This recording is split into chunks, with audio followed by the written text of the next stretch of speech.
Somebody just dogged in the beard cave. Who was it? Fess up. Patty. It was Patty. It's fucking Patty. You.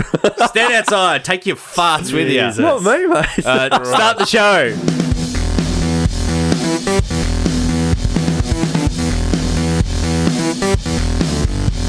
Hello everyone and welcome to the Bearded Geeks, the weekly grab bag of topics covering movies, comics, video games and television. My name is Jags, Beardmaster, Ape Beardmaster today. With me today, my co-hosts, Bobby the Silverback Baxter and Patrick the Simian Sensation Brown. I like it. How you going? Yeah, good. Yeah, very well. Anybody think we just saw a movie about apes? We did. Oh, scotch. How is everyone? Good. How about you, Bob? Yep. Happy. Except your dog farts. Get your farts That was out Patty. of here. It wasn't me. I would own it. Oh, I thought I smelled cabbage. Oh, yeah. How's everyone? Good? Good. Very How good. about you? Yeah, I'm alright. You all right? Yeah, I'm pretty good. Nothing terribly exciting to report, I think. No? I always think of stuff to say on the podcast, but now I'm drawing this massive mental blank. So I'm just like, we might skip over it. How are you, Pat? How's things going in your life, hey? No, well, we're all not sick for once, which is good. So, but for me, I'm. Jesus. I just meant us here. It's like pulling teeth. Yeah. Last few weeks, at least one of us have always been sick in the room. You've had the sickest week of all, though. Yeah. Oh, well, I was pretty crook 3 days ago. I was out of action. Couldn't do any work. And there's some bug originated from Queensland when we were up there. Poor little Mason, our little 2-year-old. Blame the Queenslanders. Yeah. I'll tell you how it happened. We were in, it was just one of the spas. Do we want to know? In the resort. Oh, here we go. All right. It was so this resort we're staying at, it's called... It was like hot tub time machine. There was like a dead badger floating in the water or something.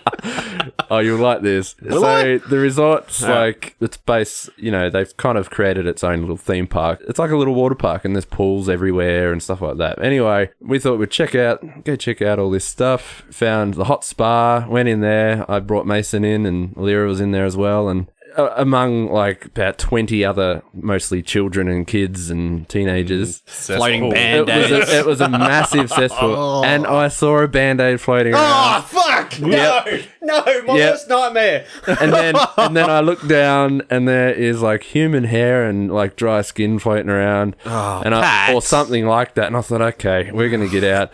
And I look over. Skin. Yeah, it was. It was it's just stuff floating around everywhere. Oh, and I just look around, I'm like, okay, imagine the amount of people that are probably just urinating and not even care. Anyway, I turn around and there's Mason blowing bubbles in the water. I'm like, Oh, no. I'm like, oh no. Chip off I'll block that one. Yeah. Sitting there with a glass, chugging down a bit of water. Yeah. Just got empty glass, just fill it and drink it. Oh, and so I'm like, right, we got to get out of here. 2 hours later, we're back in the hotel chilling. Mason is just vomiting everywhere. Proper, it's power chuck. To all aspiring or expecting parents, this is what you have to look forward to. Yeah, it's hard work. And then I must have got it probably 3 days after that. Yeah. And then I was the same. And then, I'm like, okay, I'm finally better. And then it's now my... I don't think we've quarantined him quite enough yet. I think we need to send him a little bit further over. No, I've actually never felt better today. It's great. I finally got it going. Words. Yeah, but now my wife, Lyra, is suffering at the moment. She's got the bug now, and we had to have her in hospital yesterday. She really needed to be hydrated, so she was on a drip and getting all those fluids because she couldn't take anything in, couldn't take water or food. Go home, Patty. Yeah. We'll do the rest. She's Keep away from she's me. better now. She's feeling a lot better today, and Jakes is just sleeping it off. Quietly sitting in the corner going green. Yep. So it's been a big week for me anyway. How about you? Yeah, nothing to report like that. Wow. I got over Well, we just might get straight into it then. Yeah, let's It's time for our weekly Game of Thrones recap. Bob, did you watch Game of Thrones this week? I did. Better than last week? Yes, I worked out a way around this because basically what I've discovered in the last week is the PlayStation app for the Foxtel now thing that I was watching through originally. Shithouse. That is the piece of shit that you got to avoid. So anyone out there that's still having troubles with that, don't watch it on your PS4. Yeah. I'm lucky I got a Steam link, so I just streamed my PC through to my TV, opened up the, just in the Chrome browser and watched it through that. Perfect. Didn't skip a beat, so... That's good. So I might stick with Foxtel for now. For now. For now. What about you, Pat? Did you watch it? Yeah, absolutely loved it. All right. We're going to go into spoilers. Spoilers for Game of Thrones for like the next 2 or 3 minutes. So everyone's probably seen it anyway. 90 million illegal downloads. Can't be wrong, I suppose. I'm just going to start. My absolute favourite bit of the episode was Jorah and Sam. The grayscale scene. That was great. The makeup, the grayscale makeup is insanely good and disgusting. And doing like the surgical scene where he's cutting off like all the infected tissue, the grayscale tissue. That's rough. And that smash cut to the pie. Oh, God. He's like, I'm going to cut this all off and put some ointment on it. Man. And everyone, I was talking to people at work about it, and they're like, they're talking about Daenerys, and they're like, she's so mean and that now. I'm like, yeah, because she's in Westeros and she's got her eyes on the prize, you know? She got no more time for bullshit. She's down to the nitty gritty because there's only 13 episodes left? She spent 6 seasons off by herself, basically just amassing an army and kind of slowly... running pyramids and shit. Yeah, not doing it's weird. She's one of everyone's sort of favorite characters and kind of like a big pivotal character. But this season, I think, is going to be her time to shine. Finally, it's been a very slow burn for her because she's been avoiding everything. Really, hasn't she? Through all the seasons. I found a funny GIF animation someone made, and it's just her floating on the dragon, and then underneath it's just showing everyone else going through all this crap. And she's just floating by on the dragon right through to the end. Yeah. That's what it's been like. It's pretty true. What else did I like? Oh, the ending, the sea battle. Oh, that was great. With Euron Greyjoy. Yeah, that was epic. It's totally Jack Sparrowing it up. You can tell they've amped it up a lot for the new season. This episode looked very expensive. Yeah. It did, That's what I thought. There was that one scene, I think they were fighting on the ship and... they just slide out of the way, and you see that fucking ballista arrow thing go straight past them. And I was like, "Holy fuck, that looked awesome!" That looked like a very expensive money shot. That one, but, And the scene under the Red Keep with the dragon skulls and stuff. That was cool. They had the skull of the dragon that the Mad King rode, and it really gives you that scale. And they're like, we've worked out a way to kill these dragons. We've been working tirelessly to make a gigantic fucking crossbow. It's just didn't they use it a couple hundred years earlier or something like that previously? Yeah, I don't know. I suppose you can't improve on it, so... Yeah. Let's just make it bigger. Bigger in Westeros. I love how it's all finally falling into place, and Jon Snow is finally going to go and meet Daenerys. And his niece. Spoiler alert. Yeah. It's just good, to finally Everyone keeps saying, I hear people saying, they're like, I just want Daenerys and Jon to fall in love. And I'm like, they're related, right? When's that stopped anyone in Westeros? Yeah, I guess so. Yeah. Do you think they're going to unravel that pretty quick between them? That they're going to know that they're related? Do that early, or do you reckon they'll? No, I think what's going to happen is Jon's going to come because they need that dragon glass. So Jon's going to do because he's pretty much made Sansa, queen in the north. There always has to be stuck in Winterfell. So I think he'll do well. The fate of the world is pretty much at stake. So I think he'll bend the knee. To get the job done. Yeah. Because without that dragon glass, they're in a bit of trouble. So I think for now, but they might make a deal. He'd be like, right, come, bring your dragons. We'll take out this undead army, and then I'll help you. These are all best case scenarios, though. I mean, look at that last episode. Then it was Daenerys stood around at the start of the episode in her round table thing and said, "We've got this army, we're going to take this and that, blah blah blah." What happens at the end of just that first episode? Then all that plan is shot to shit now because she's got no fucking ships. So she's going to need Jon. Yeah. Perhaps she'll want to take King's Landing first and then help. I think it'd be the other way around, though. Yeah, I think it's going to be a Cersei climax. will be the biggest threat. Yeah. And then it'll be White Walkers next half season next year, I reckon. Yeah. Did you notice in the intro, when it's flying all over the map, when they fly up toward the wall, the ocean on the edge of the wall, the ocean that's next to it, is like frozen. So perhaps the White Walkers, they try to come around the wall, the ocean. I don't know. It'd probably be like a whole Jesus walking on water thing. Every step he takes, like, freezes the water. And he just walks straight over. Who knows? Yeah. We'll find out. Yep. End of Thrones. End of Talking Thrones. Yep. Bearded Thrones. Bearded Porcelain Thrones. So I got a little bit of news today, and then after that, we're going to go into Comic-Con news. So pretty much our news section is going to be big today. Awesome. All the big Comic-Con announcements and stuff. And we're also doing our War for the Planet of the Apes review at the end of this episode as well. So that's our episode today. If you don't like it, then, too bad. We'll do something maybe like next week. One of those other videos on the side there. No, don't go there. No, don't. Keep listening. No, give us a thumbs up. Please. I will say, we're on iTunes now. Hell yeah. Yeah. Hell yeah. About time. So by the time you hear this, if you go to iTunes and search for the Bearded Geeks, you'll find us. Please subscribe. And if you're a current listener, think about leaving a bloody 5-star review. Why don't you? Why don't you? Why don't you? No, the issue was, like, I waited so long, and then I went through the podcast, frequently asked questions, and it's like, I got down, it's like, check the status of your podcast, sign into Podcast Connect or whatever it was. I'm like, oh, okay, didn't know that. Signed in, bloody iTunes ID. Get in there and there's nothing. The page is blank, but there's like a Bearded Geeks channel thing there. And I'm like, oh, that's a bit weird. So I open iTunes and I search, and there's nothing in the search bar. Hit enter, and here it is. Episode 0 pops up right in front of me. Bastard. I looked at the upload date, and I'm like, that was nearly a month ago. I went back and checked the email that they sent me after I submitted it. Yep. Same fucking day. Oh, kidding me. They're a little too convenient. They're just straight away. But no notification that it had been accepted. And you tried to search it yourself and it didn't come up. Never came up. So I don't know what's going on. But we're there now. Yeah, anyway, yeah. So we're now on iTunes. So by the time you listen to this, our entire back catalogue should be all or almost all up. Yep. I'll get on that this weekend, which was 2 or 3 days ago. By the time you listen to this.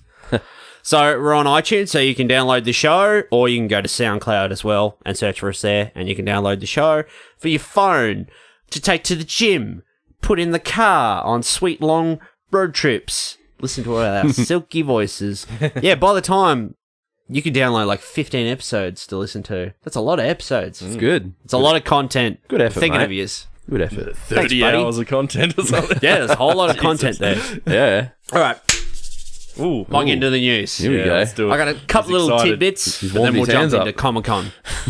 So, Guillermo del Toro's new film, The Shape of Water, had its first trailer the other day. What did so you good. think? I dig the look of this. Yeah. Hell yeah. It Yep. looks so good. I'm all really- over it. I I was- fucking love it. I'm loving the trailer. Yeah. I have the synopsis here. Would Yep. you like me to read it? Yes, please. Go ahead. No. In the hidden high-security government laboratory where she works, lonely Elisa is trapped in a life of silence and isolation. Elisa's life is changed forever when she and co-worker Zelda discover a secret classified experiment, which turns out to be like Ape Sapien, I was pleasant. like a mermaid man, Pretty much. Yeah. the creature from the Black Lagoon, fish man. Looks really good. He looks awesome too. Yeah. It feels like a very small, intimate film. It's got the look of a movie that would be like huge, overblown kind of thing. Yeah. But then you can see in the trailer that they're keeping it really tight and small and compact. Yeah. And it just looks fucking Because all you see, sorry Pat, are the couple of rooms of this laboratory and Elisa's home in the trailer. That's all you Yeah. see. Yeah. Those two locations. And Rapture. Yeah, and it's like got a Rapture real to me. Bioshock feel to it. I Yeah. love that. Big time, yeah. Yeah, that's what I loved. I loved Looks that. great. Yeah, it looks like a really sweet film. Yeah. Looking forward to that. When's that one out? October, November, Okay. probably December. Yep. But then who knows when we'll get it. Yeah. Yeah, true. Yeah. I love me some Guillermo del Toro. Yeah. I love Crimson Peak. I really, really love that movie. Yeah, that was good. Yeah, I like that one. He just creates such amazing, visually astounding worlds. Quality stuff. Pan's Labyrinth's one I always Oh, go man. back to as Oh, well. yeah. Fuck, I love that movie.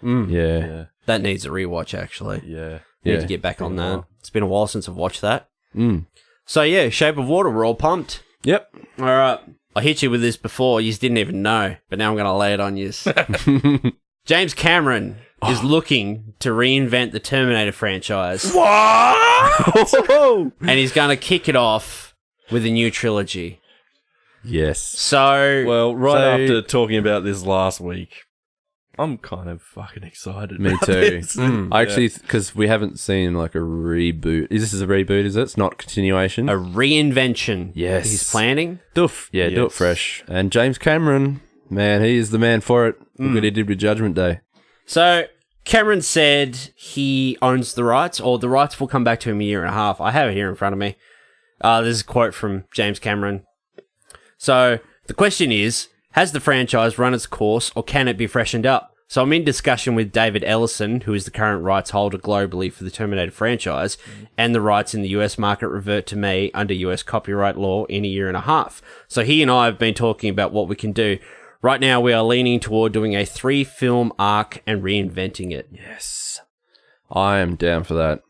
Because Cameron hasn't had the film rights for fucking, I don't know, like 20 years. Yeah. James Titanic Cameron is going to reinvent the Terminator I don't think I franchise. would be excited if it wasn't Cameron. If now that I know it's him, like I'm sold. Like As long as Cameron's got his hands on it, because apparently there was a rumor a while back that Tim Miller, because he left Deadpool 2, he was going to come on to direct the first film in this Terminator franchise. But I mean, from what he said there, like he doesn't have the rights or anything yet. So there's no guarantee when this is going to happen. Well, at the rate that Cameron puts out movies, we might be all about 65 by the third by the third movie. yeah, You know. he's busy. He has so much on too, doesn't he? Avatar and But there's nothing to say that, all right, he's going to get the rights back in a year and a half. No. He's pretty much going to go like pre-production now, like write and tee everything up, and then when he gets the rights back, like okay, now we've got the script and we've got a director, and you know we're If gonna. he's reinventing it though, like and he just goes ahead with it,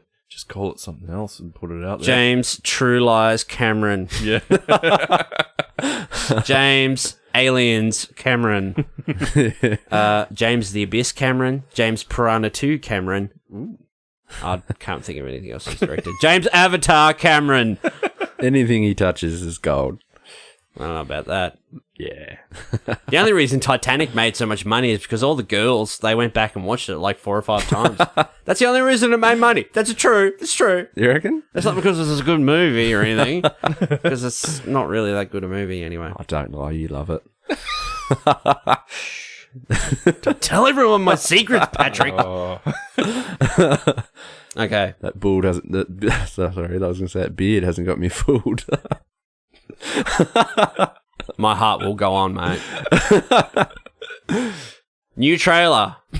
Rocco's Modern Life, Static Cling. Yeah, Bobby boy. Baxter. What the hell did you think of this trailer? I fucking loved it. yeah. It was insane. It was so good. That's smart. Yeah, I'm stoked. Like the whole premise of them being stuck, because I think the series ended with them in space, so they've been trapped in space this whole time, and then for this movie they've come back to Earth, but they've realized that it's not 1996 or whatever it was. So yeah, this looks awesome. What was your favourite part of the trailer? For me, know. mine was where he went back to the comic shop and they were looking in the window and it was like 3D printing comics. really, really big man comics. What was it like, the O phone as well? Yeah, the O-phone was great, isn't it? Oh, I got the new O-phone. I got the O-phone 8. Oh, I just got the O-phone 9. And then the guy comes out, slaps the O-phone 10 label and they run back in. 10! So straight away.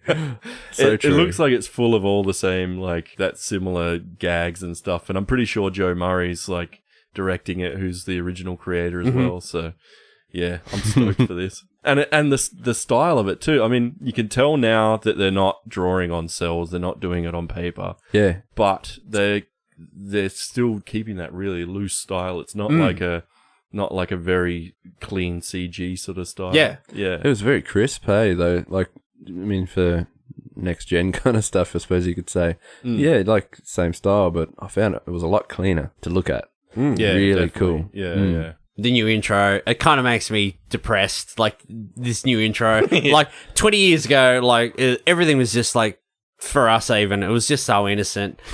And now it's got, like, the intro. It's like, Marcus, mate. Everyone's got, like, the dislike, like, palette and smashing him. And then all the security cameras, like, come around. Just, like, constant monitoring. And, yeah, I'm just like, oh, that is the world we live in, isn't it? Yeah. Joe Murray's a particularly sort of, like, fucking... He's that kind of dude who's kind of older, and he was doing it in the 90s with the original Rocko's Modern Life. He's kind of that cynical, anti-corporate kind of dude who got lucky enough to work with Nickelodeon. But I think there was always that kind of like, he's an artist.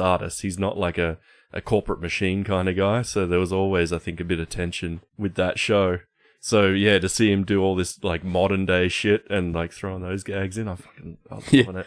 They're in the cinema and they're watching the really, really big man movie. And it's like Dark Knight reinvention thing. Yeah. And they got 3D goggles on and he's like punching Rocco in the face. Yeah. It's so real.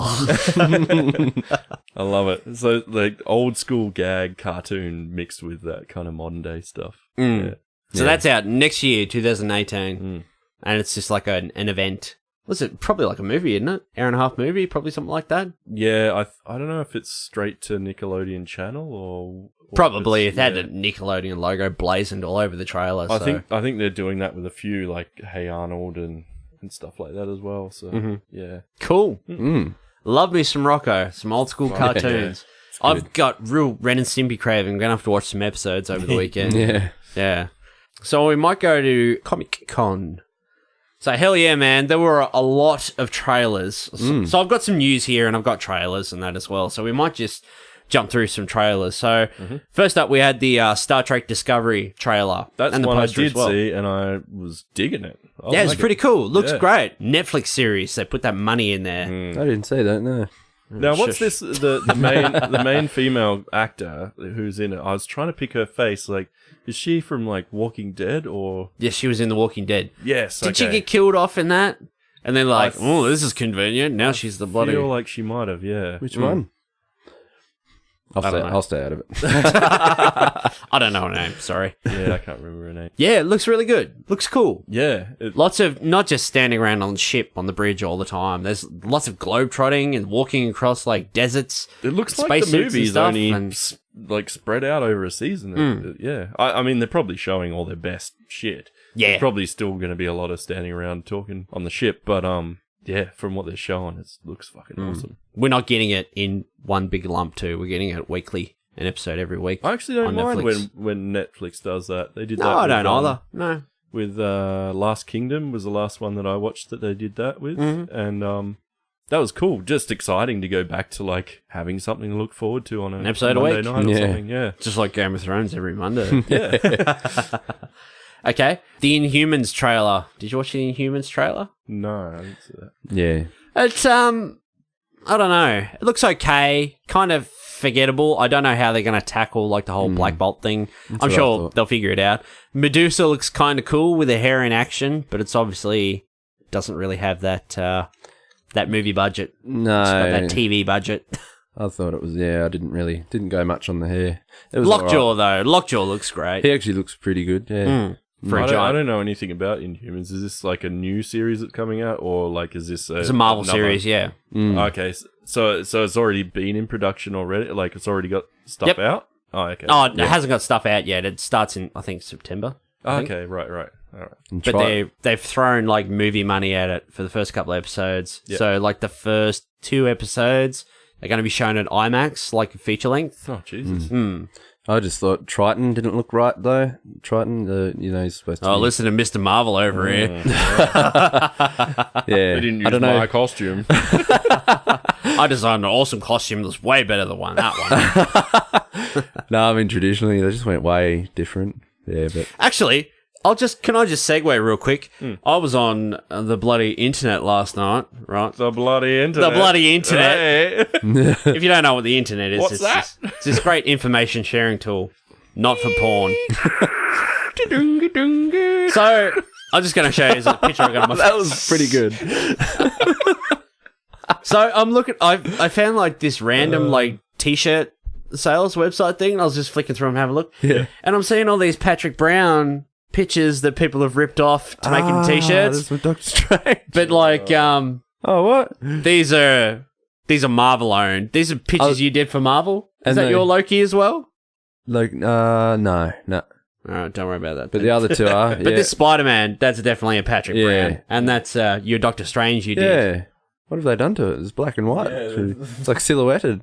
I don't know. Somebody should. You should email Marvel about this. Yeah. I wonder how they got them. I'm off the internet, obviously. But that Spidey one especially, that was just... I done that for a bunch of facial expressions. Yeah. Mm. Maybe it's someone on the inside of Marvel. Maybe. It would have... No phones. would have had to have been. It hadn't gone past Who knows? me. Yeah, that's just something I found yesterday. I was going to tell you. Wow. All right. New Kingsman trailer. Yeah. Kingsman: The Golden Circle. There was a new one out at Comic-Con, but they just showed the first one again at the cinema. New one looks Cinema. epic. Yeah, it looks great. I'm really looking forward to that. I really like the first one. You have to watch the first one. Yeah, I haven't even seen it. And then when the title came up, I was like, oh, okay, I know what this is. You're in for a treat, yeah. Kingsman's great. More Kingsman is good. Pacific Rim Uprising trailer. It was like a viral marketing trailer, but you got a bit of a... Was this the slow spinning robots Yeah. and Yeah. kind of like Super teaser. Yeah. Fucking, Humans, what's our greatest achievement? Innovation. fucking cool designs on the robots. I know, right? The Jaegers look hell of a lot better in this one. Well, I can't piss on it because I was just talking about how awesome Guillermo del Toro is. Yeah. I don't know. Gypsy... Well, they've changed his name for the second one. He's Gypsy Avenger in this one, not Gypsy Danger. Yeah, it looks real cool. He's got that real sleek, like, anime torso, which really... floats my boat. I like the big one towards the end of the trailer with the big like spikes on his arm. Yeah, that was cool. Oh man, that looked cool. Awesome. They all look very unique in this one as well. Not that they didn't in the first one. Australia had the best bloody Jaeger in the first one, Striker Eureka. They had the worst Australians. Australia. I've ever heard. Worst Australian accents I've ever bloody heard. Jesus Christ. Why would you hire a Yank and a Pommy guy to play Australians? We've got so many Aussies in Hollywood and so many more that would be dying to fucking get in. Like, just hire an Yeah. Aussie. You couldn't get Do an Aussie voice. Easy couldn't enough. get bloody... Even Sam Worthington can't even do a very good Aussie accent. Yeah, it was pretty bad. I remember that. No, he's all right. We love That's you, the Sam. only thing I didn't like about Pacific Rim. Yeah. The first movie was the fucking Aussie accent. 3 out. Threw yeah. me way Remember when we out. went to the cinema to watch it? Yeah. And I was sort of seeing that girl at the time and I took her with us. It was real awkward. She didn't even want to go, but I made her go. Anyway, that's old school. Anyway, we were watching it and I was totally into it. I'm like, this is cool. It looks great. Robots are awesome. The kaiju are awesome. And then these guys pop up with their terrible Australian accents and I'm just like, oh, Yeah, cringe. bloody hell. Yeah. We kill bloody monsters, we do. Bloody hell, we do. Australia. There needs to be like a Captain Australia Jaeger. That would, Oh, yeah. how sick would that be? Yes. Massive Jaeger with a massive Weber. Oh, how good would that be? That would be And cool, he's just actually. cooking up snags for the rest of the Jaegers at the end of the fight. Out of kaiju. He carves them out of the kaiju. Kaiju snags. Kaiju sausages. And he's... And on his other arm, it could be like a big pair of tongs. Just like for a weapon. That'd They're be like great. blades. They're like pop Yeah. out of his forearm, but he uses them as tongs as well. They like spin sideways and you can use them as tongs. Oh, that'd be good. That's gold. Captain Australia Jaeger. Pat, you better do a sketch on that, actually. I know. I want to do one. I'm going to do it. All right. This was one of the big trailers, one of the best received trailers of Comic-Con.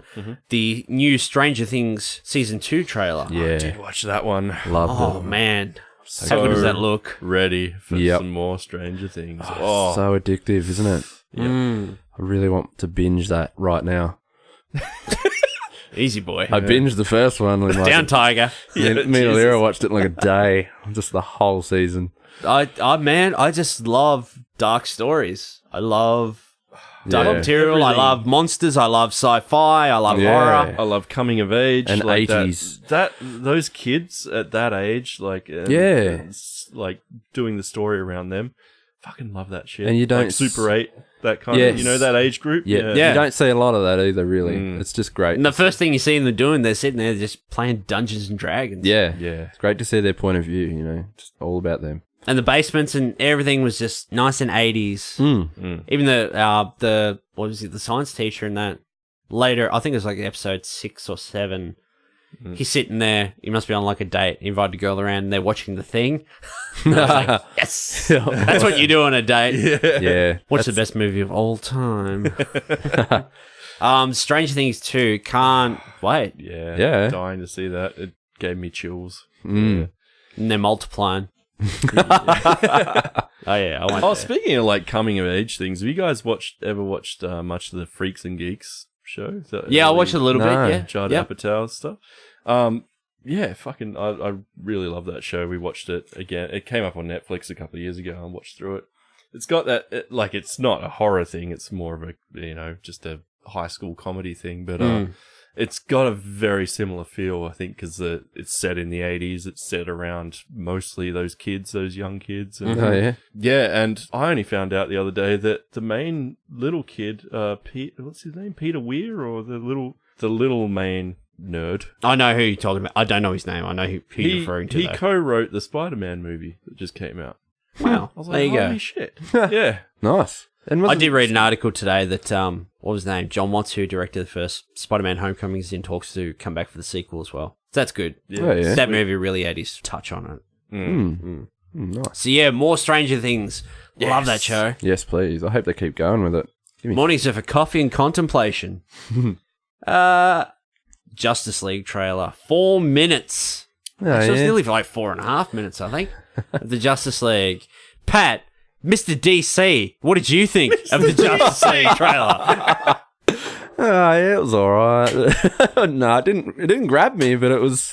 All right, I'm going to say this. I'm going to stop you there. Yeah. The other day, we were on the group chat, and Pat just jumps on, and he's like, we're talking about DC, and he's like, oh, you know what? After Spider-Man Homecoming, I'm pretty much all Marvel now. Like, Yeah. I don't really even care about DC anymore. I'm pretty much all Marvel. Yeah. Dedicated. Did they pay you to say that, or Yeah. is that in your contract? I smell. They sent you an email with like a highlighted contract saying must only promote Marvel material. No DC, no Image, no Dark Horse, no nothing. I have Been brought to light that you're a co-host on a podcast and speaking mostly about pop culture and the things of those ilk. And of that nature. And it's been brought to our light that you've recently said you're a fan of Batman. As per section C23 of your contract. Of your 38-page contract. I am bound by Marvel. No, I just love it. We'll make a little snippet of that. I am bound by Marvel. No, don't quote that. I was only joking.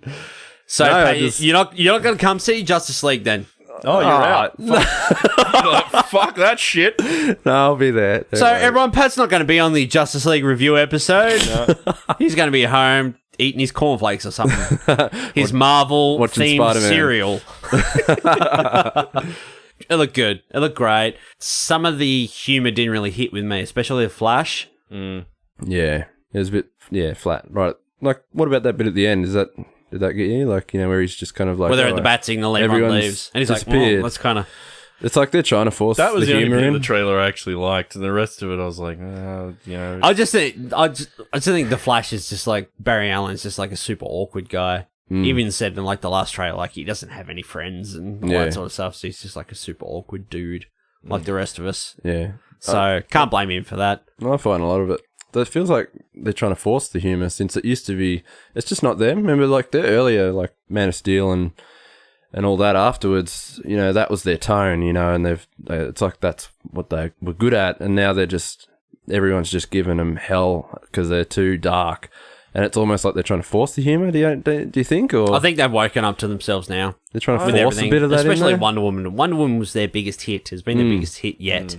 I did hear today that Zack Snyder is taking a backseat to his DCEU creative role. So he was pretty much, sort of one of the main dudes who sort of set the tone and the look and everything for the DCEU. But now with everything that's happened with his personal life and Joss Whedon coming on to, co-direct Justice League, he's taken a backseat now. I think he's still going to be involved, but not as creatively hands-on as he was going to be. So apparently the new brain trust now is Joss Whedon, Jeff Johns, Patty Jenkins as well. They're all sort of this brain trust circle of super friends who, set sort of the tone for the future DCEU. I feel like James Gunn. Like James Gunn and Marvel, he's pretty much the cosmic Marvel guy now, so he's pretty much the most hands-on for the space-related Marvel stuff. I feel like the DC movies, more than anything, need a visual shake-up.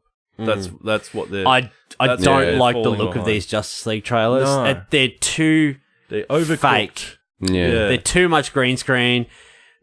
Aquaman riding on top of the Batmobile, it looks cool, but I know for a fact that Batmobile is stationary on a green screen. It ain't moving. They're just moving the camera, and they got a big fan sitting up there blowing his hair. Yeah.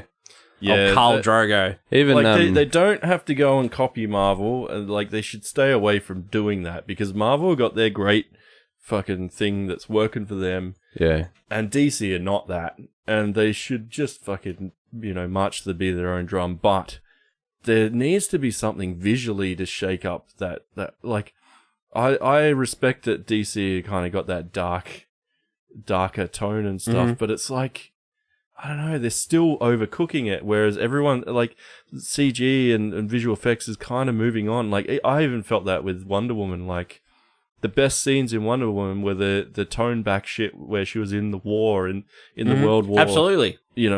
Fighting in the trenches. The stuff where, at the end of the movie was just... The superhero stuff. Yeah. No, don't do that. It's generic. We've seen it before, time and time again. Even in the trailer with Aquaman underwater, you could just tell that was all pure green screen stuff. I thought that looked pretty good, actually. Yeah. Yeah, looking forward to that. And what's going on with Batman? Wasn't the news, that Ben Affleck was, I think we spoke about it last week, how they're going to kind of gradually get him out.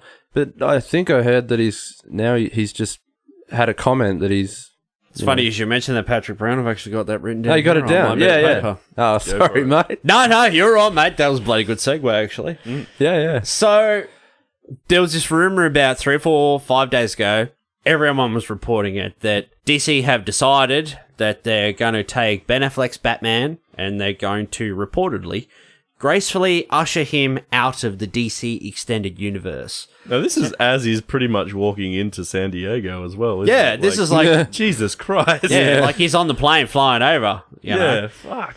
So, I think it was the next day, Affleck was at Comic-Con, and they had the big Justice League panel. So, Gal Gadot was there, and Momoa and everyone, and it was awesome. It was going off.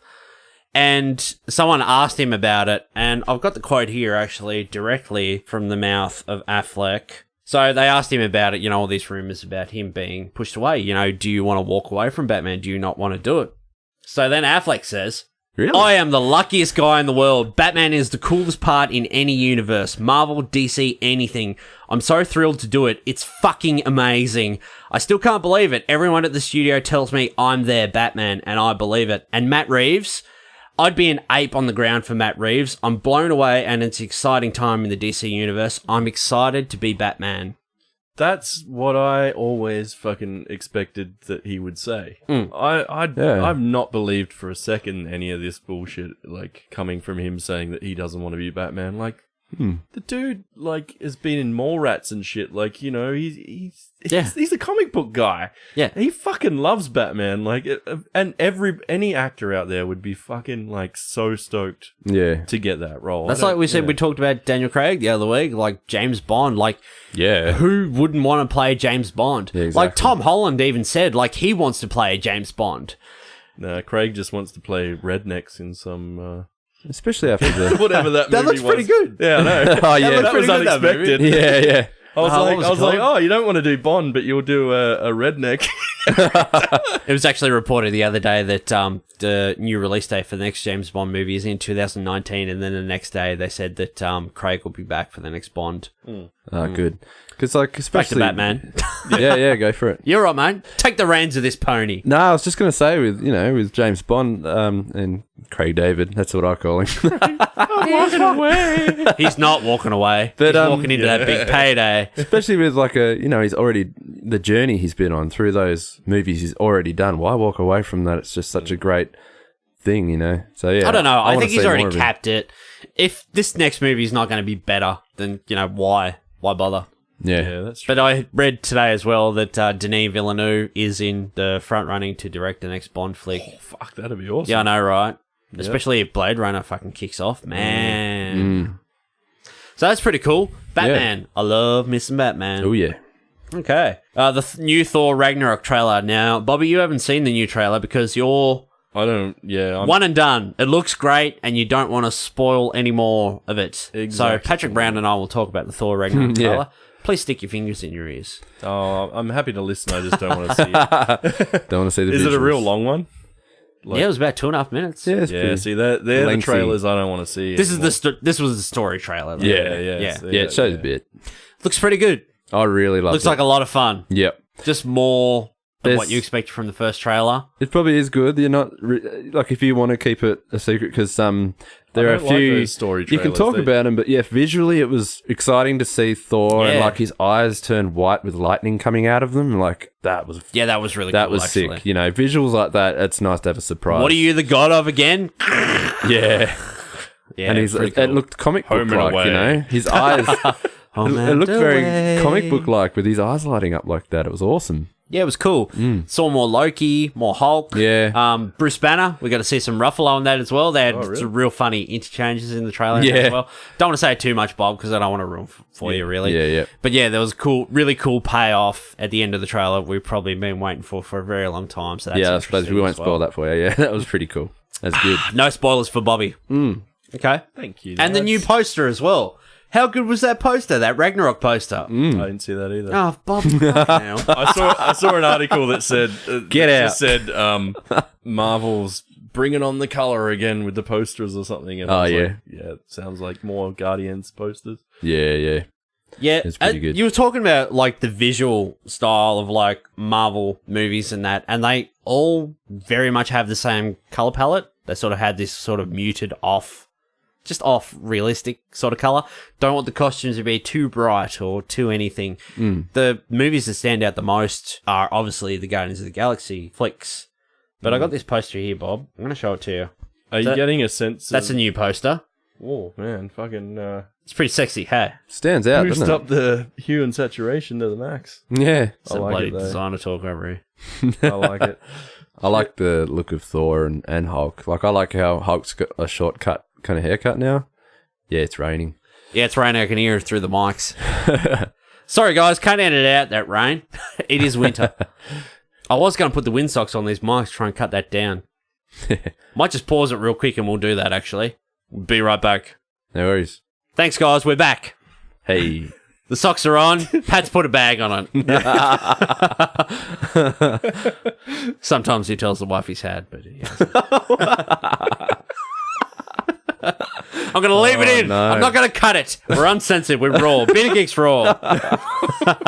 Now what were we talking about? Geeks with a bag on. If you don't like it, put a bag on it. Between the sheets. Bearded Geek between the sheets. Okay, so we had a trailer for The Defenders as well. Did you watch the Defenders trailer, Pat? No, I don't think I did. Bobby, did you watch it? No, I think I saw a screenshot of it. That's Okay. It was, Netflix people, they're all together. It looked out. Sorry, Defenders. Yeah, that's the... Sorry, That's a Marvel property, Pat. You should know what it is. Yeah, well, yeah. You're all the way now. I've been following that one. There you go. I'm wow. Well, he's pure not Marvel all the way, is he? There you go. That's out in a couple I did of weeks, watch actually, that, so- but I just didn't realise what you're talking about. Shut up. Did you watch the Ready Player One trailer? Yeah, yep. Yeah, I think.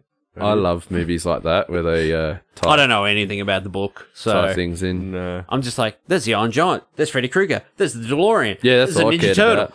Yeah. Was there It an was the Ninja Master Turtle in Chief there? as well. That's Really? why I sort of okay, yeah, now it's all coming back to me. Yeah. I don't know if I liked seeing all that shit in a Apparently, movie. Spielberg is directing, and in the book, there are a lot of references to his films.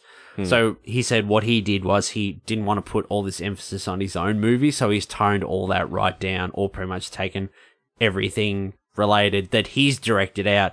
But stuff that he sort of had a hand in, he's left in, like, you know, he produced Gremlins and stuff like that, so there might still be a Gremlins mention or whatever. Felt But real heavy-handed with the just stuff in there. yeah, I don't know what to make of it, packed really. in, wasn't it? Yeah. I don't really know. If it's supposed to be a video game, is that what it's supposed to be like? I don't know. Because it was a. I got no idea, If to you're be getting honest. thrown into that, if that was a real video game, there's a lot of shit going Well, on. What Like, was the year? It said something like 2045, I think. 45?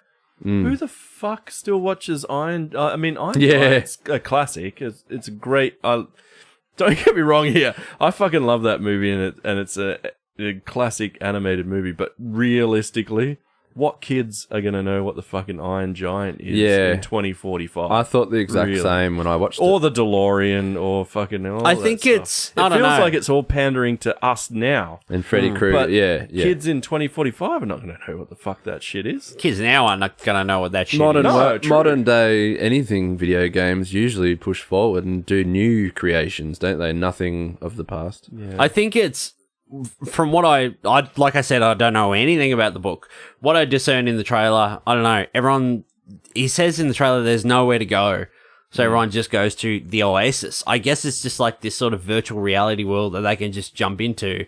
But they've just chucked everything sort of, I don't know, maybe pop culture related or whatever in there so they can interact with all these different things. I don't know. Yeah. I got no idea. It's weird. Could man. be- I have a huge, Tell us, guys. Tell us what Ready Player One is about, because we got no fucking I idea. reckon. I have yeah. a huge respect for him as a filmmaker, but fuck, watching this trailer just felt like it was like a massive cash in on all these other things. You know, like I It don't could know. be it could be based just around that dude. Maybe his Oasis, he gets to choose, and maybe he's just real cult classic kind of guy. Maybe. Could be I that. don't know. I got no idea. Maybe he chooses all the stuff. I'll just look it up on Wikipedia after the I show. just feel like it's a bit cheap, fucking reining in all these things from different movies. Like, Yeah. yeah, I don't know. Might be great. Yeah, yeah. All right. I got a couple more things. I'll just jump through them.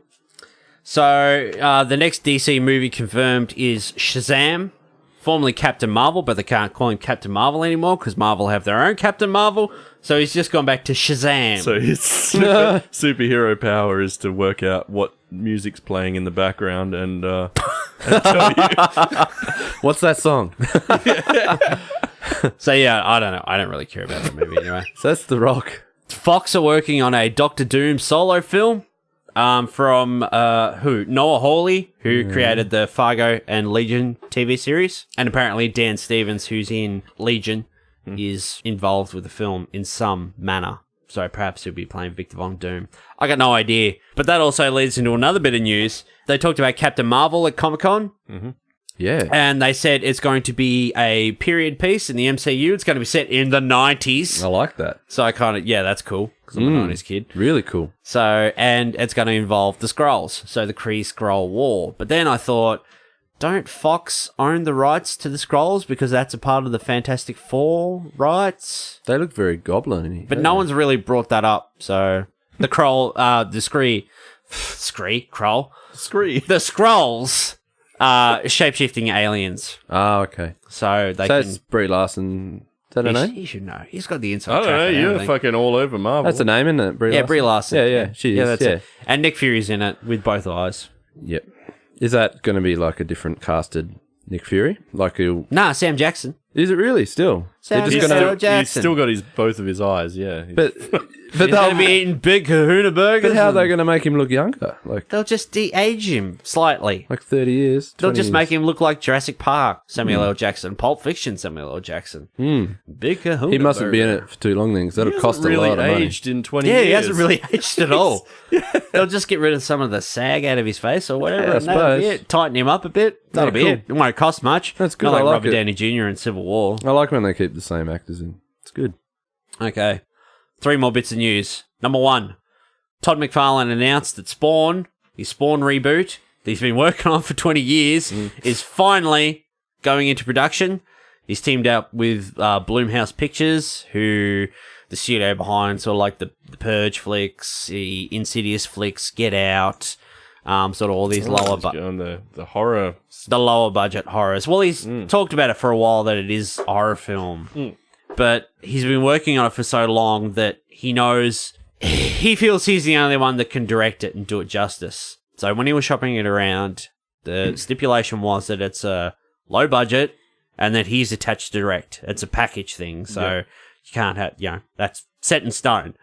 So he talked with Jason, I think it's Jason Blumhouse, and they've teamed up and it's going into production, and he's written the script, which he's been working on for a long time, and he knows how he wants to shoot it and that, so he's written it so it could be done with a lower budget. So even $10 million. I'm like, wow, that is low. They might throw a bit more money at it. But apparently he's going for like a Jaws angle. So Spawn, the main character will be Twitch, of Sam and Twitch, who are the two police detectives in New York. I don't know how you can do just more Twitch than Sam, or one without the other, or whatever. But anyway. And Spawn's going to be like this boogeyman sort of in the background, this Jaws that you don't really see much of, but he's there, he's present. Sick. I like it. And he wants Leonardo DiCaprio for Twitch. DiCaprio. Oh, for But that I'm like, budget. $10 million budget. There goes your fucking budget. Yeah. So I don't think the script would have to be really good if you wanted to get DiCaprio. Yeah. DiCaprio is a bit of a surprise bag, though. Like, he, if he really likes something, he'll go for it. But I don't know if comic book movies is kind of his bag. Yeah. Who knows? Second bit, DC announced they went back over their film slate for the next few years. So Green Lantern Corps, Aquaman, Shazam, and the Flash movie that they were talking about. But the Flash movie is now Flashpoint, which is one of the biggest Flash storylines. Well, storyline involving the Flash. Is this the one where he like fucking reset everything? They've jumped the gun. What that was? This is the one where he's gone back in time and saved his mum from being murdered. Okay. And it's completely changed reset the whole DC. The timeline. It's just fucked it up, hasn't it? But I feel like this is the first... I mean, I know we have the Flash TV series, the CW series, so everyone's sort of acquainted with the Flash and know what he's about. But this is the first Flash film, and I don't know, I kind of feel like it's a little bit too early to do Flashpoint, because if they did a few Wasn't there a Flash DC... movie in the 90s, though?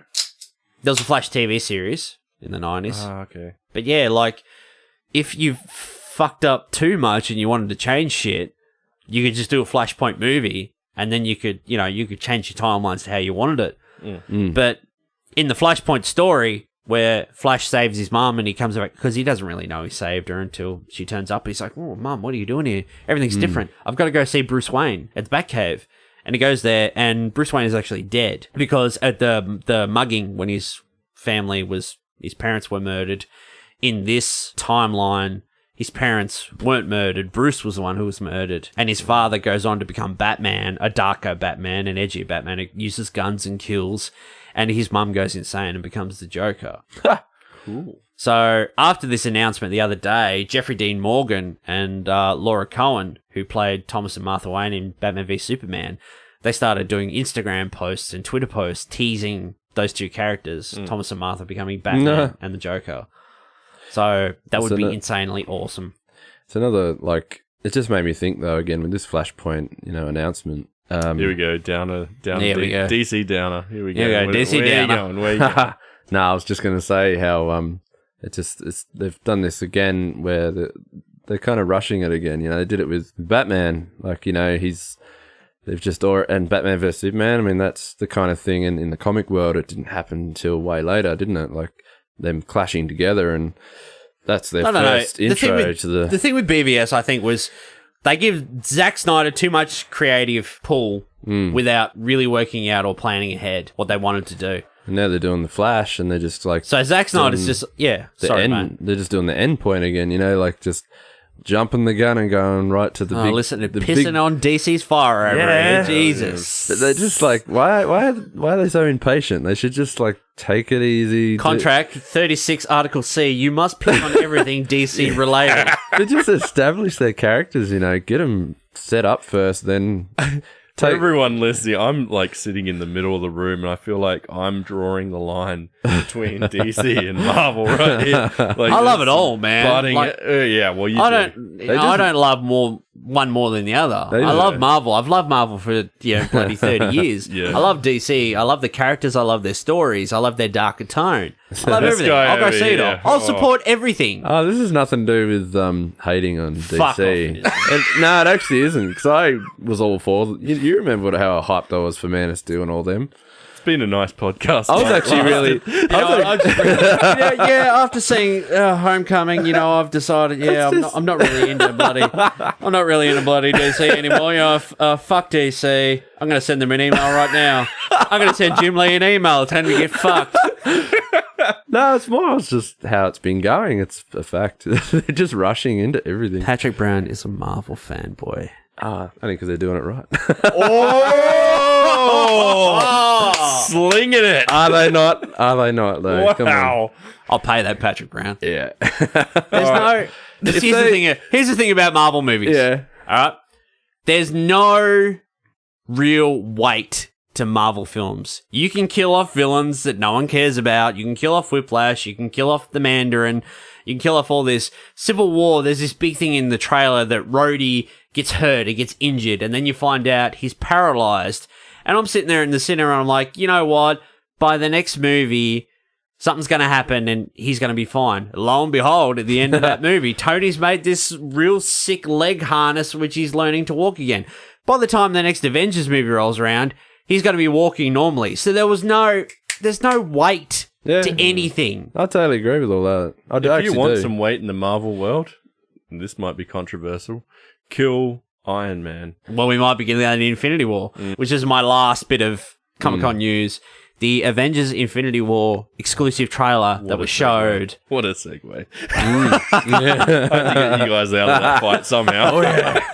That was showed, and the new triptych poster they showed with all the characters in that, and the very nomad-looking Captain America with a beard and the all-black Captain America suit, which was awesome. Oh, he looks so cool. I will admit, I did watch the leaked trailer. I've looked the internet, and I found lots of leaked videos and that, and I watched it, and massive wood. I found a... Massive wood. There was the one you Massive. linked to me, and then I found... That was rubbish. I found a better one. I found a better one. It was more almost front on. It was awesome. Oh. And I watched the whole bit thing. of front-on action. Yeah. Whole thing. It was good. Like. It was probably like a head in the way. That was about it. Yeah. I was going to say something that better not. No, it looks great. From everything we hear, Bob's put his beer everywhere. Beer everywhere. It looks great. This will be the one Marvel movie that'll actually have consequences and characters dying. I linked it to Jimmy and he's like, whoa. He's like, I can't deal with it. I don't want to watch it. He's like, everyone's going to die. I can't deal with it. I tried to get Jimmy to come back on the show, but he just won't bite. More Spider-Man somehow. I don't know how. I know, Infinity War, from what I saw, looks great. Thanos looks good. Yeah. I watched the weird bootlegged thing of that as well. But, looked alright. Apparently, Pratt and Hemsworth, they're going to be the new comedy duo bouncing off each other. Oh, yeah, cool. I went back and watched a bunch of Pratt outtakes from Parks and Rec the other day. Fuck, it cracked me up. It was a good, 9-minute Dwyer. video. He's Oh hilarious. my god. So good. What's that song he sings in the show? Oh, fuck it. God, no. I watched a video of Parks and Rec, just all Chris Pratt's best moments. Mm. Just, so good. I've never seen the show, but that was good. That was gold. You gotta watch it. It's fucking great. All right. Yeah. That's the end of the news. We've been here for an hour. Better get on to Apes. Shit, we Yeah. are. Yep. Yep. I got to go to work tomorrow. Caesar. Got to be at fuck. I've got to be at work in like 7 hours. Oh, yeah, let's do it. So just before coming here to podcast, we went to the cinema and saw War for the Planet of the Apes, the third Apes film in the current trilogy. Mm-hmm. First impressions, Bob. What do you think? What do you think of the franchise as a whole? The franchise as a whole is on a incline that's going upwards in quality, I feel. Started out, first movie, I was like... Better than expected? Better than expected. Liked it, but, wasn't totally sold on the idea. By the second movie, I was like, actually, this is pretty fucking cool. Mm-hmm. And by this one, I'm like, holy fucking shit, this is one of my favorite movies of the year, I think. Yep. Patrick Brown? Oh, as a whole, like first one, I'm about the same as Bob, but I'm a little different. First one I watched, that's like my favorite. That has all the feels. Like it grabbed me so much. That was a big surprise when I first watched that, and I watched it over and over. Grabbed me everywhere. A big warm ape hug. Simeon paws all over his body. A big warm ape hug. Big ape hug. And love that movie so much. And then Dawn of Planet of the Apes. that blew me away. Like I was so shocked with that. Really good. Another one that just grabs you. And then by that time I'm all over this whole series, and I just couldn't wait for the third. And this third one has just blown me away. So, I think I was just in a bit of shock after the credits rolled, and I was just like, just really had that. I really soaking it in. I want to see more. Yeah, I had to sit there and just soak it in. You've been very quiet. I mean, other than recording the last hour and a half, but you were very quiet after we left the cinema. I'm dying to hear what your first impressions are. Tell me. Pat and I, the first movie, we went and saw the first movie. The trailers looked good, so we decided to go, didn't we? And we got there, and we were watching it, and it was done. And I remember turning to Pat and going, holy fuck, that was awesome. That was way better than I expected. Like, I thought it'd be okay. The trailers looked pretty good and that, but that was way better than I expected. Yeah. No one was expecting much out of a reboot of Planet of the Apes, let's be honest. Yeah, I remember that. Yeah. That's what it was like. And then, a couple of years later, we went and saw Dawn, and holy fuck, such a big step up from the first film. Very different from the first film, but such a big step up. I actually rewatched those two movies the last day. I watched one yesterday and one today, and just rewatching Rise and then Dawn again today, just how different those films are from each other, but how big of a step up they take. Like Dawn, that is such an incredible film. It's a leap ahead. Yeah, I thought the same thing too. So, looking forward to War, and we went tonight, and this film, again, is so different from Dawn. They're three very different films. Completely fucking different from one another. Yeah. But man, it was incredible. It really was. Like, this is, I don't know, best film of the year. Is it Spider-Man or is it War for the Apes? I think I like this better. I think so too. It's because every single movie that has, like, each of them are all so meaningful and deep. Like the way they actually grow, and that's why, like you guys said, each movie just feels like it's just improving and getting better. It's because it's like the apes, and we've been there building them. We've been there since the beginning as well. Like we've been there since Caesar was born. Yeah, it's a big and journey. We've watched him grow and him evolve as a character, and I was going to say as a person, as an ape. He pretty much is human, and slowly in these movies, getting more intelligent, and and just aging. Like he's a young ape in the first film, he's a little bit older in the second one, and this one he's a lot more grey, he's a lot more wiser, but I think to compare Spidey to this is so fucking hard too, because if you go to the cinema to watch Spidey, you're gonna have a good time, and it's a fun like popcorn, like just kind of just a little adventure. This is fucking heavy. This is bleak. And you have to watch the others to really feel for it as well. Yeah. I'm really glad I rewatched those two. Shits all over the first two movies. Like, not shits all over it. Like, it just, like, it takes what was great about the first one. The second one took that and just, like, leaped ahead and went, this is a great action movie that had a lot of heart to it. And it had a few little dumb moments in there that I was like, but overall was a really great movie. And then this one came along and it just took it to like almost a fucking like artistic fucking, I loved it. It's beautiful. Really I couldn't fault it. I can't either. It feels it's like watching, I don't know, it's like watching a child grow up. Yeah. Because the first one's very, it has a bit of weight to it, but it's very actiony and it's a lot lighter, it's a lot brighter. It felt a lot more popcorny, kind of Hollywood, didn't it? Like, you get to the second film, it's starting to have a bit more weight. The world is it's a lot darker. It's very overcast. It's very wet. It's raining all the time. You have these apes, And yeah, it's a bit darker. And then you go from that to this.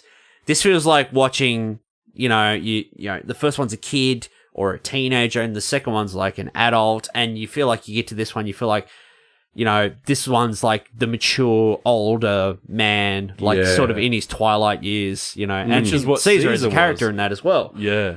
And yeah, Caesar in this was Old Man Logan. I kept like seeing that on the screen tonight, like watching it. I'm like, this movie is like Logan. It feels that same kind of like weight and burden on his character. He's so like, his expressions alone, like just pull your heartstrings. Like he doesn't even have to say a word. Like, you know, just walking through, and he's just got that look in his eyes. The looks on his face. Yeah. How quiet. Woody Harrelson said in an interview on the press tours for this, he said that they were talking about Andy Serkis, and, you know, everyone knows Andy Serkis, you know, motion capture for Gollum, you know, Peter Jackson's King Kong, all this stuff he's done. He has the Imaginarium in that now in the UK, and what they're doing with motion capture and performance capture. And Woody Harrelson said that Andy Serkis is the best actor he's ever worked with, the most talented actor of his generation. Yeah. And he is. Like, he's amazing.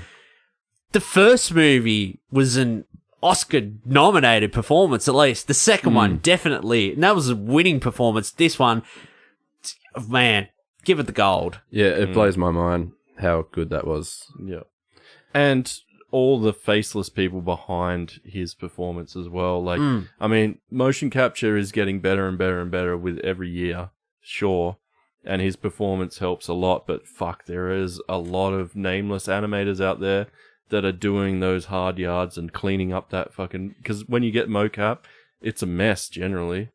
Like, they've got to do a lot of fucking artwork to get that, like, believable shit. And, yeah, fucking big up to all those visual effects guys and animators out there that did this film. Like, holy fuck. Like, this is the first time in those 8 movies where I've totally believed that they're real. Yeah, like me too. I was surprised. Yeah, like it was a marvel. The second movie was like a total marvel. Like, and that last shot where it pans into his eyes like that. I remember watching that shot for the first time in the cinema and going, "Holy fuck!" Like that.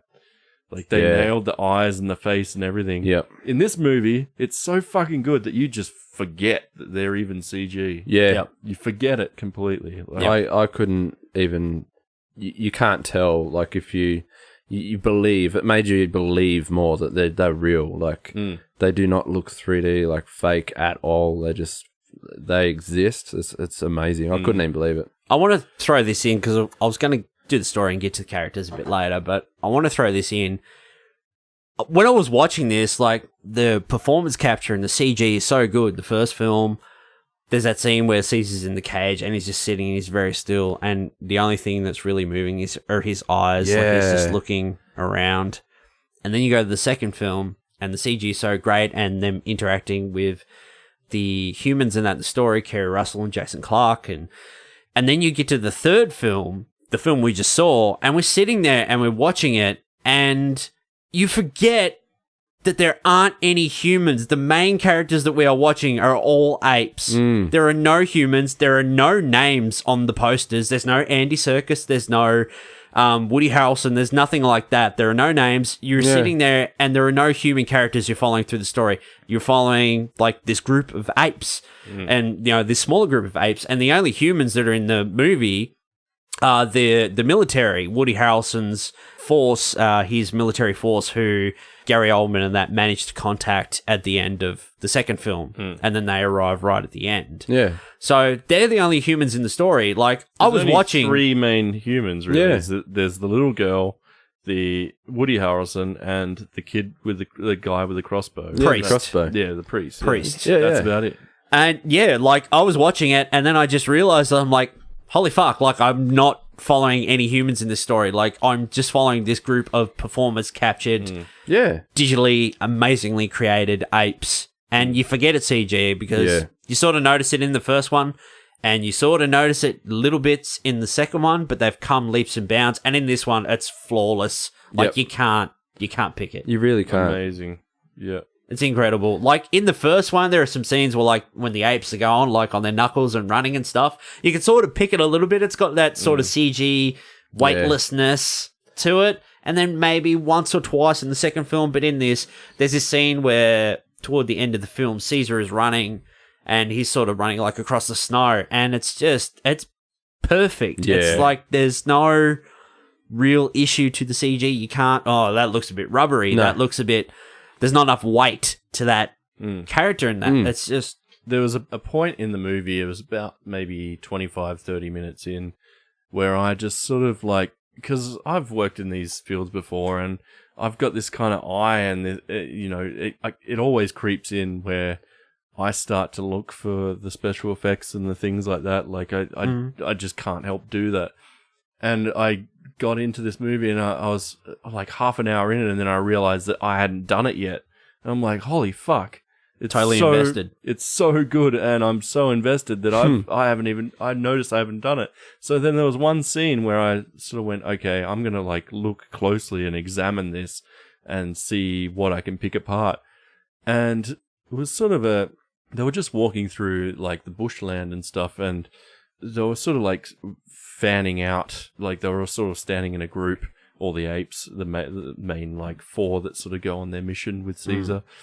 And they started fanning out through the bush. And I was watching like just the shrubs and the bushland that they were treading on, they're and interacting like, the with ground and stuff. Because like that's where you can generally see a lot of the CG stuff, like where it actually connects with the environment. And like you could see little like bits of grass fold down, little bits of twigs like bending back on them and shit. I'm like, holy fuck. Yeah. Like that is even moving through the snow and everything like that. insane. Yeah, and just like footprints in the snow, everything, like fuck. Yeah. I couldn't fault this movie at all. Visually, yeah, from a effects point. Holy Yeah. fuck. Yeah. Like I said, I can't tell the difference between the eyes of like Woody Harrelson, real person, and Caesar himself. Like Caesar had more emotion in his eyes than fucking anything in this movie. Yeah. it's so real. Like yeah, top. Where the future is now. That's what I would say. I might just cover the story real quick. Yeah. I won't say too much because saying too much will spoil it. But the movie picks up two years after the second film, I think. It's only 2 years. I think it was 2 years. I Yeah. thought it was 5 to begin with, but it was only 2. Yeah, at the start, that little bit of wording. I think it said, I think it was 2 and a bit. And so, I gotta admit that word. Oh no, we'll come back to that the wording bit. But, Yeah. okay, but yeah, because there's a text crawl at Yeah. the beginning. So the story sort of starts as the apes are in this war with the Colonel's forces, so the human forces. Just get rid of those coasters. Coaster just keeps sticking in my beer can. And yeah, they're in this war, and the humans are trying to find there's this mythical sort of ape stronghold that they've been trying to find, and no one's heard from Caesar, and they don't know if he's alive or dead, but Caesar is alive and well. And yeah, I can't really say too much, but stuff sort of happens that sort of sets these apes on this journey to sort of find the Colonel and his forces. You know, they have to directly deal with these guys to sort of continue on whatever they're doing, which I won't say because it's too spoilery. But yeah, Caesar, and he's got like this sort of little ragtag group of apes, and they go on this journey and yeah, that's pretty much all you really need to know. And it's a very, very mature story. Is like about Caesar and about him as I almost want to say human, but he's not human. He's like his essence, like it is, the battle for like Caesar's soul kind of thing. Personal, isn't it? What it is like it's taking number 2 and reflecting that like Koba's whole thing onto Caesar now. So Caesar has become Koba basically for this movie.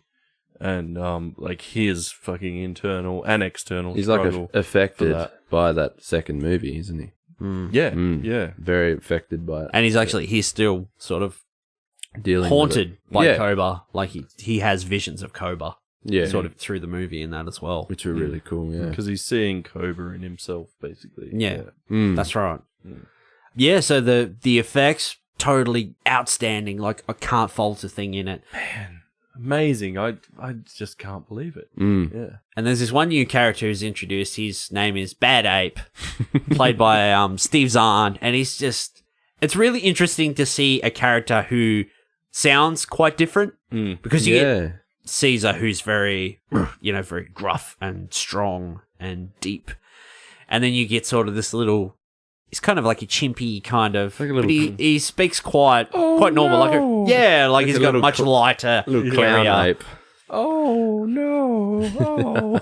It was a lot of fun. He brought like a lot of levity to a very heavy film. Yeah, he was necessary for this film. Lifted it.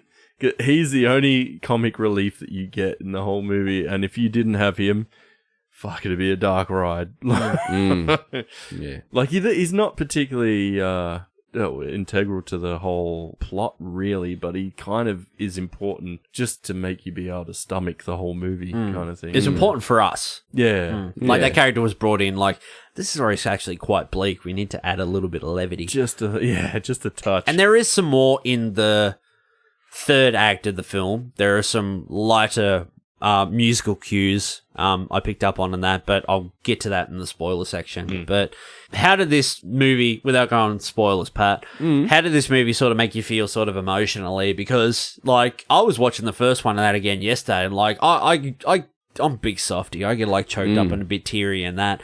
And the second one as well, like, it really sort of, it finds a way to hit you sort of internally. And this one being a much darker story and sort of kind of a rounding out of a trilogy. I know they're planning on doing another Apes film and that, but yeah, this is definitely, I don't know, we've been on this ride, on this journey with Caesar for so long, and yeah, it's just, it has more emotional weight. How'd you feel? Yeah. Oh, so many feelings. This movie alone, yeah, deep. Like, really, because of the other two, I'm so invested now, and they like Exactly. pretty much become a part of me. Like, this is my now series. Like, I have to watch all of these. Oh, so you're off Marvel and you're onto Apes now? No, I just, like, from the first one, hit me pretty hard already alone. Like, that movie alone got me, and I was just sold. Like, personally for myself, like, I love animals. I grew up with them, around them, so I really attached to that a little bit better, I think, on the first movie and the second. And I'm not like a huge, I'm a little bit of a softie, but not too much. It takes a bit to crack You're me. a bit of a softy, mate. But the first movie, I would say, like, I rewatched the first two the other day, and the first one still got me, and I was nearly in tears. It's getting a bit misty. It's getting a bit misty. It doesn't happen a lot for me, and that's good. And then the second one did the same. And this one too also does the same. So very, very emotional, very deep movies. This third one's just all around, just it's attached to me. It's really got me really good, in a good and bad way. Yeah. Yeah, I never cry in movies at all, but but this one was fucking pretty close. Like, it was like just a heavy movie. Just real bleak, heavy, like, just like, it went from like a kind of dark place to a darker place, like, by the third, halfway through the second act, I'd say, into basically the end, was like, holy fuck, we're in a pretty dark hole for a long time in this movie. Yeah. Like, and it kind of mirrors some real world shit as well. That's, like some past events with humans, and you're just like, fuck, man, it's intense. But it was such a good movie. I know. We might do spoilers. Yep. So we'll timestamp the spoiler section in the info below, and if you want to skip over it, it will be timestamped. So, speaking about how the films are very different, this one to me, because I'm a big fan of The Great Escape, like Steve McQueen, and this movie felt like The Great Escape. This felt like a prison movie. Yes, it did. The Great Ape Escape. at least like the last half did. Yeah. And talking about those musical cues later on in the film where the apes are going to escape, the music was a lot lighter, and it sort of allowed you to give you a bit of chance to breathe before it went into that sort of action-packed last half hour. Bit of hope in there. Yeah. Seeing the little, we're in the spoilers kids now. Seeing the kids like getting out, it was like, thank fuck. Like, you're watching that because the movie's so dark for so long, and you're just like, when's the scene where they're just going to kill all the kid apes? And everything's gonna be fucked. But they got out, and I'm like, Man, do you know what grabbed me the most in that whole movie? Like that bit where Caesar gets brought in, he's finally captured, and he's being brought into the prison. And then, like, you know, he's been brought over and his little son, like his only last son left. Cornelius. Like, Screaming. in the cage over and reaching out to dad, like, father. And he's like, I was worried about that because Woody Harrelson kept looking at him, and I was like, is he going to put this together? oh no. and like, just that moment where he can't reach him, they're apart, and he's in the cage across him. He can't do anything, and his little kid's like crying at him, man. That really grabbed me.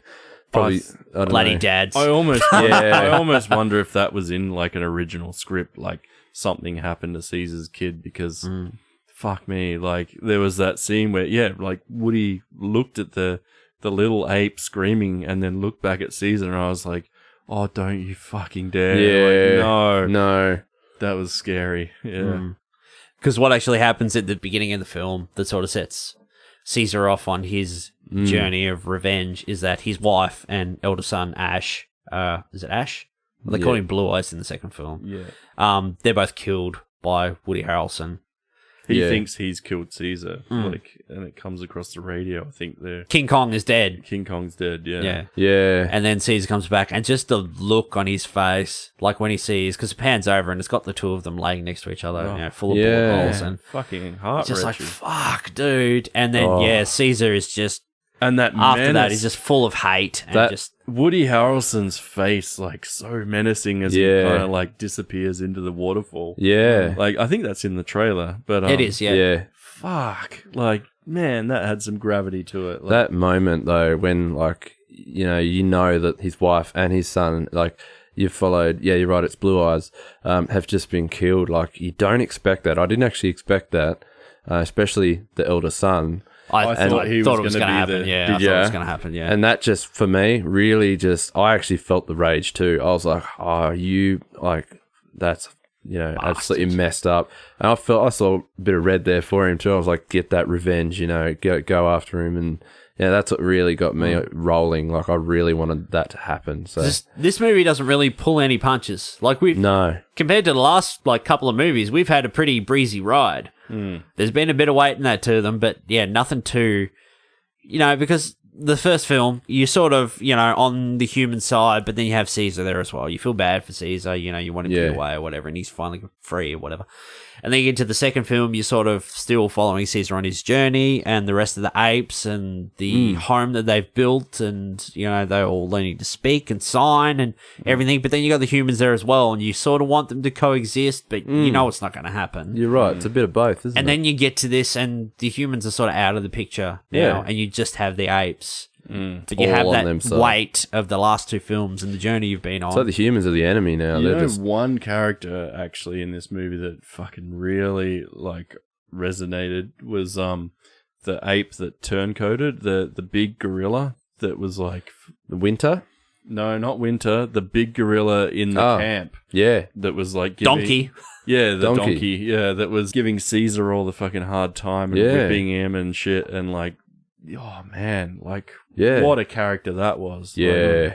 Like, there were so many points in the movie where they were like face to face, like, and Caesar's like, "Do you really think you're gonna fucking make it out of this?" Yeah. He's like, "I'm already survived." Like, every time you thought that Caesar was gonna fucking convince him one way, Yeah. he'd turn around and be like, "Nah." It's like, And is he's there just anything left in you to save? Like, that kind of stuff. Yeah, that line. Oh. He had it was the same feeling that I got from Samuel L. Jackson in Django Unchained. Yeah. That kind of like real turncoat, like fucking. I couldn't see a good ending for that ape, the donkey dude. I thought, nah, he's too far gone. He got a bit of redemption, though. He did, yeah. He did, and that was good to see. Because you did see that one glimmer at the very beginning where he looks up and he's like, holy crap, they're like killing all my kind. But then Another thing that happens in this film is that the apes have traveled over the mountains to try and find themselves a new home. And they come back and they found a desert on the other side of the mountains. It's a long journey, and they're planning on doing it. Pat, you're pissed.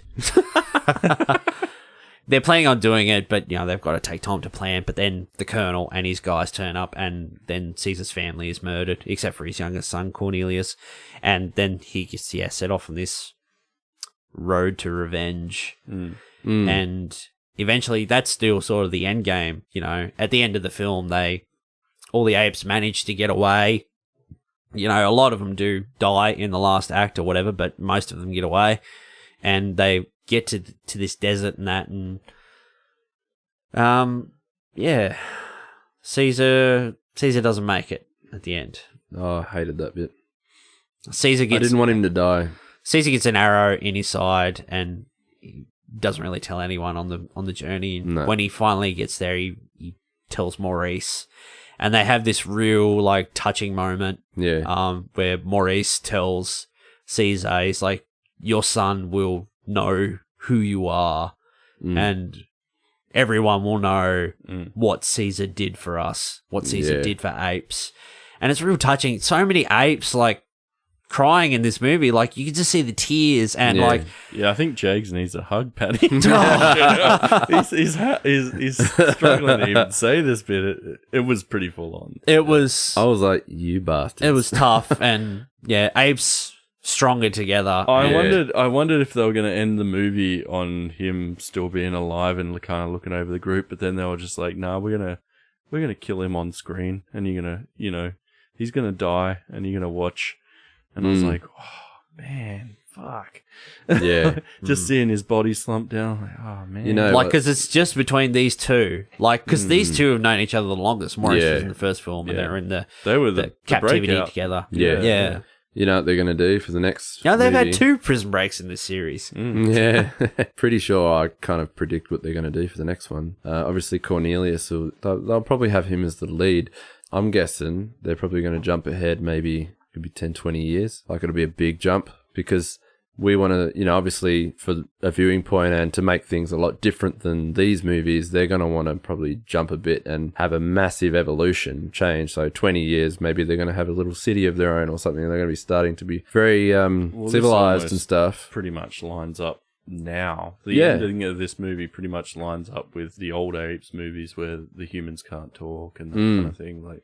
And I reckon Cornelius will be a full-grown, like Caesar. He'll be not that old. He'll be just probably a matured, full-grown ape, and that he'll be the lead. And I reckon it'll just be him in this whole new generation of just awesome ape world planet. Maybe they're thriving. Who knows? And there's whatever. Because in this film, reckon. the simian flu. Because in the second one, they say that. Everyone's immune. You know, who's left is immune. If we had it, we'd be dead. We would have been dead long ago. So we're all immune to the simian flu. But now in this third one, the simian flu has mutated. So now it's causing humans to regress. They can't talk. They lose their ability to speak. They start to lose some of their intelligence. So the humans really become the animals in this film. And that does line up It's interesting, with the original Planet of the Apes films. Because the humans in that, they were very...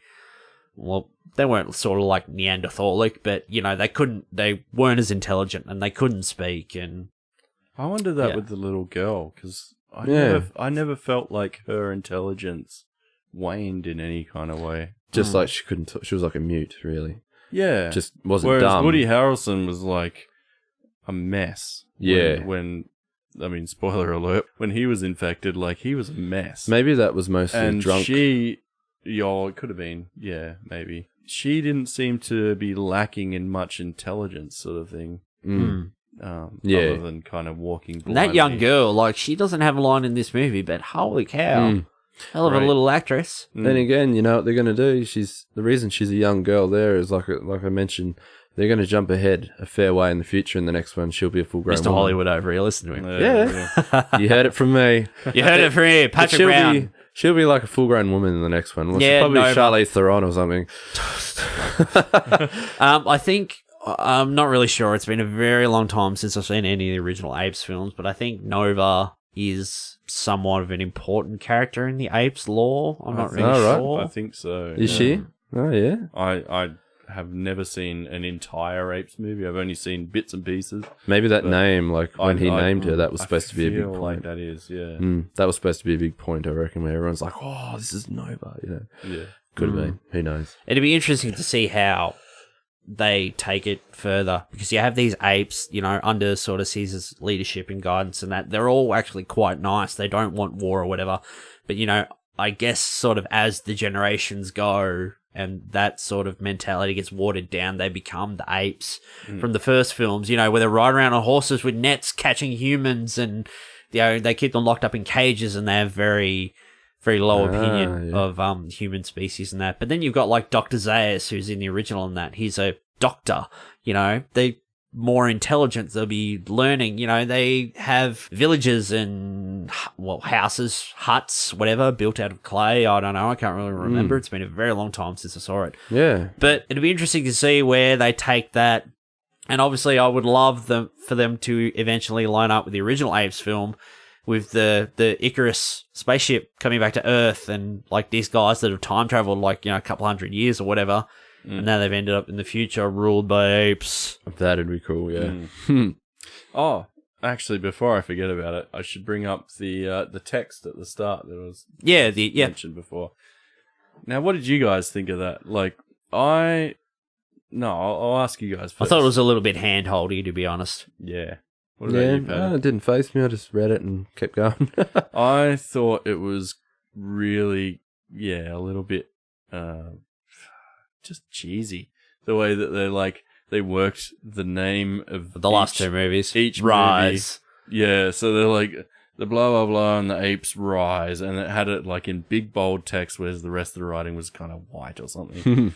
And then it goes, and then afterwards was the dawn and blah blah, and it had that in red text, and I was like, oh man, is this what we're in for? Oh, fuck. I thought it was going to be a really cheesy movie, and then like the last bit was like, but now it's the war of the blah blah blah, and I'm like, fuck. Coming off that, I will say, but then after that ended, that whole text thing ended from start to finish of that movie, I fucking loved every second. Yeah. It was just that first. I think I was just too excited. 15 to I loved 30 it. seconds where I was like, oh, fucking really? I will say, I hate, you go to the movies and they have these big, glossy, like, computer-generated, like, film logos. Yeah. I liked how this didn't even take, the name of the title of the movie didn't even take up the whole screen. No. It was just very small and tiny in the corner. It was like a 70s movie. That made up for it, actually, where the war turned into the war for the Planet of the Apes, and it was just that little It was very tiny text in the side little of the red thing. logo down the bottom. All right, back in your box then. I loved it. Like, that was fine, but all that fucking, like, oh yeah, I'm not really into that kind of exposition at the start of movies. Even Star Wars movies, like, I'm like, ugh. Yeah, I did feel that was very hand-holdy. Yeah. Like, it was sort of, it was catch-up for, like, maybe people who hadn't seen it or whatever. But, you know, we've seen all these movies. I feel like you could watch this movie and be totally fine, though. Like, you wouldn't even... I feel like you could watch this movie and not even have to watch the first two. No. Yeah. No. It works perfectly fine on its own. All right. We might wrap it up. Yep. Yeah. So, on the whole, what did you think of the film, Bob? Like I've said a million times, I fucking love the shit out of it. Patrick Brown? 10 out of 10 for me. We haven't got to the rating yet. Jeez. Oh, really? Jump the gun. Jump the gun. Sorry, I thought you were wrapping it up. No, I can't fold it one bit. That's it. I couldn't fold it either. Not one bit. Loved it. Absolutely. Yeah, I think this is the best movie I've seen this year. Me too. I think Look, so. sound, direction, Yep. character work, story, dialogue. That's saying something, because there's been some fucking good movies this year, if you think about it. There's one thing I loved about the second Apes film. It's cool when the apes talk, but watching them sign and the subtitles comes up, I find it a hell of a lot more interesting and more Didn't engaging you find as well. this movie that Caesar could talk better? Yeah. I felt that. Oh, yeah, definitely, yeah. Yeah. Caesar could He talk was more quite fluent. clearly. Caesar's been reading his books. He's been, like, practicing or something. Because, So like, the first... I just watched the second movie, like, on TV. It was on a couple of days ago. And every word that he was saying in that second movie was a struggle. Yeah. Like, human, get out. Yeah, Whereas stop, this, stop. he was just sort of like, yeah, whatever. yeah, he was proper Yeah, saying he was just everything like, more fluently. Yeah. Because out of all of them, Caesar would be the most intelligent because he was born, Yeah. his mother passed on the ALZ 115 or whatever it was, 113, onto him. And then he also sort of got second dose or whatever, it worked with the gas and everything. And so he would be the most intelligent. So, yeah, in the first one, he signs and he speaks a little bit. In the second one, he sort of speaks in sort of broken sentences. But in this one, he's just like, most of it he speaks. Yeah. I did notice there was one bit where, because the apes sign to each other and the yellow subtitles come up, there was one scene where Caesar says something, but he doesn't use his hands or at all. He sort of just flexes and lifts his head up like that, and there was like this sentence dialogue that comes up. And I'm like, yeah, okay. He wasn't even looking at you either as well. He got that. So, yeah, that was kind of like one little tiny bit, yeah. I did like the touch with Bad Ape though, like where they're all sitting around there signing, and Bad Ape has come from the zoo and a completely different fucking section of apes, and he can't understand because he never learned how to sign. Yeah, he never because he's never been part of their group. Yeah, and they thought they were the only apes in the world. Yeah, that was really cool. That opened up a nice a whole little new touch. theory as well. That they're not the only. Like I said to you guys before, it's not just them that are the smart ones. It's apparently from the humans. I think the virus is affecting all the other apes. They've somehow. got it as well, and now they, So what do you think it passes from the humans to the apes? Or I guess because it's just a virus. So since he was in a zoo around infected humans, he's been affected and he's smarter and better now. Yeah, that's pretty cool. So that means that it might spread around the whole world, which is cool. I forgot to say end of spoilers. Doesn't matter though. Pat, I already know what you give it out of 10, but what would you give it out of 5? Yeah, 5. Bob? 5 out of 5 for me. 5 out of 5, definitely.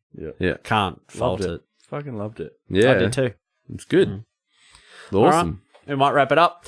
Patrick Brown, people want to see your head online. Where can they find it? PatrickBrownArt.com is my official website, and Patrick Brown Art on Facebook is my Facebook page.